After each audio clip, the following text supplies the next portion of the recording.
আজ আমরা শিখব এরূপ সমস্যার সৃষ্টি কেন হয় এবং আমরা কিভাবে এই সব সমস্যা এড়িয়ে চলতে পারি। বিষয়টি খুবই গুরুত্বপূর্ণ, তাই একটু সময় নিয়ে ব্যাখ্যা করতে চেষ্টা করব। আশা করি আপনারা মনোযোগ দিয়ে ধৈর্য সহকারে সম্পূর্ণ ভিডিওটি দেখবেন। একটি সম্পূর্ণ দাবা খেলা প্রায় 40 চালের হয়ে থাকে, যার মধ্যে প্রথম 10 চালকে বলা হয় ওপেনিং বা শুরুর ভাগ। এই ভাগটি সবচেয়ে গুরুত্বপূর্ণ, কারণ এই সময় বোর্ডে সকল গুটি থাকে, তাই ভুল হওয়ার সম্ভাবনাও বেশি থাকে। শুরুর ভাগে আমাদের কিছু সূত্র মেনে চাল দিতে হয়। সূত্র নং 1, কেন্দ্র নিয়ন্ত্রণ। বোর্ডের এই 4টি ঘরকে বলা হয় সেন্টার বা কেন্দ্র।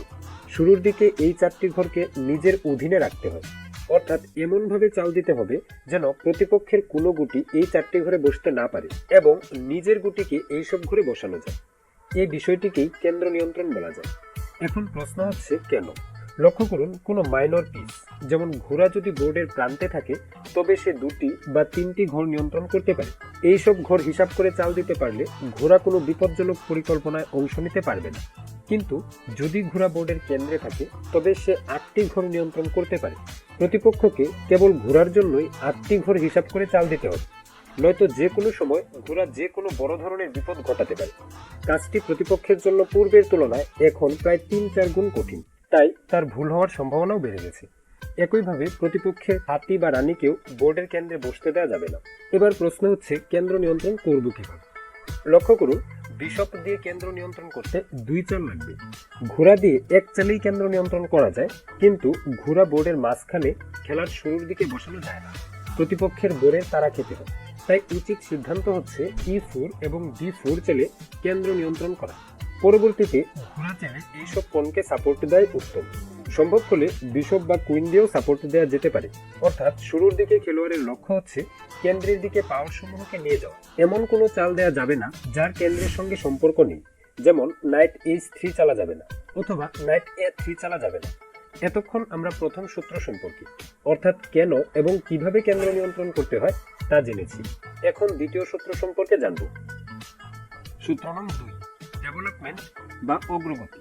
ডেভেলপমেন্ট বলতে বোঝায় পাওয়ার সমূহকে বাইরে বের করে নিয়ে আসা। মাইনর পিস যেমন ঘোড়া বা বিশপকে যত দ্রুত বাইরে বের করে নিয়ে আসা যাবে, তত দ্রুত আক্রমণ করা যাবে। শুরুর দিকে এটি গুরুত্বপূর্ণ যে কে পূর্বে পাওয়ার সমূহকে বাইরে বের করে নিয়ে আসলো, অর্থাৎ ডেভেলপমেন্ট সম্পন্ন করলো। যে খেলোয়াড় পূর্বে ডেভেলপমেন্ট সম্পন্ন করবে, সে অ্যাটাকিং এর সুযোগ আগে পাবে। অপর খেলোয়াড়কে কেবল তার উত্তর দিয়ে যেতে হবে, অর্থাৎ ডিফেন্স করে যেতে হবে।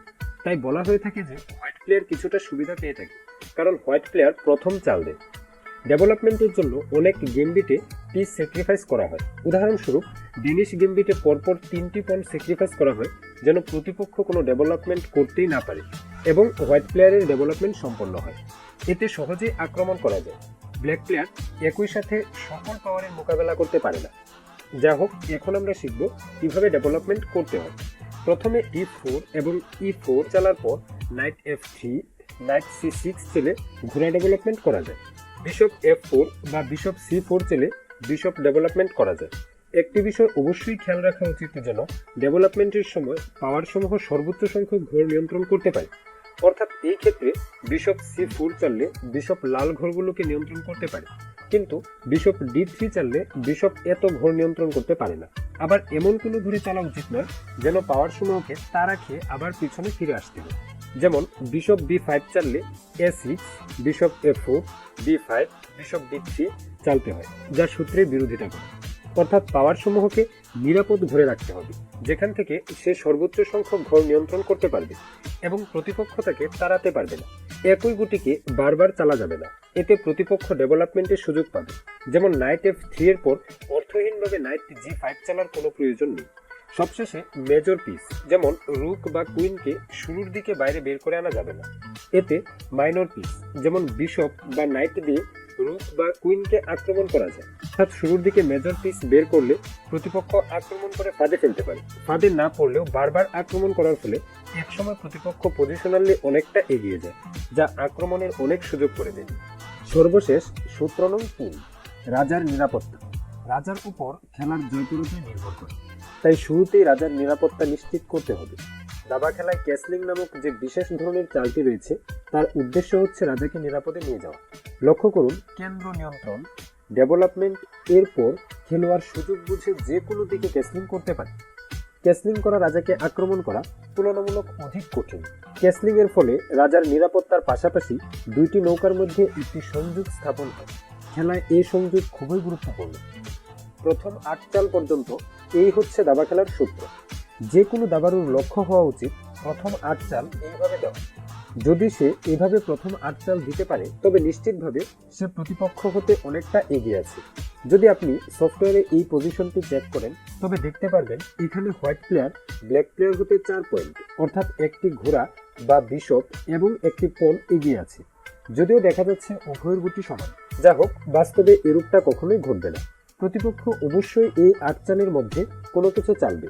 তার চালের উপর ভিত্তি করে এমনভাবে চালতে হবে যেন সর্বোচ্চ সংখ্যক গুটি দ্বারা কেন্দ্র নিয়ন্ত্রণ করা যায়, দ্রুত ডেভেলপমেন্ট করা যায় এবং ক্যাসলিং করা যায়। যদি কোনো খেলোয়াড় শুরুর ভাগে এইসব বিষয় মেনে চলে তবে তার কোনো ভুল হবে না। যে কোনো খেলোয়াড় শুরুর ভাগে তার কোনো ক্ষতি করতে পারবে না। আজ এ পর্যন্তই। আগামী পর্বে আমরা কিছু উদাহরণের মাধ্যমে খেলায় এইসব সূত্র কিভাবে প্রয়োগ করতে হয় তা শিখব।